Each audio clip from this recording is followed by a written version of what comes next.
yellow bell. Yan o, ang dahil niyang bulaklak na. Ano yan? Mahaba ang sanga niyan. Yan o, dahil niyang bulaklak, no? Dati nun yan, maliit lang yan. Tapos, unti-unti, lumalaki na siya. Ayan, close up natin, guys. O, ayan o. Daming yellow bell, ano? O, ayan. Ang yellow bell po humahaba. Tumataas yan. Pero kung ayaw nyong palakihin, po pwede nyo namang itrim. Kaya lang, napansin ko, nung itinrim ko siya, lumiit ang bulaklak. Kasi noon, malaki yung bulaklak niya, nung hindi ko pa yan tinitrim.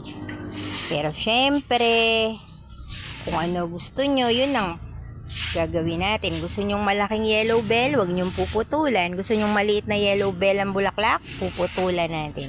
So, guys, yan ang ating yellow bell.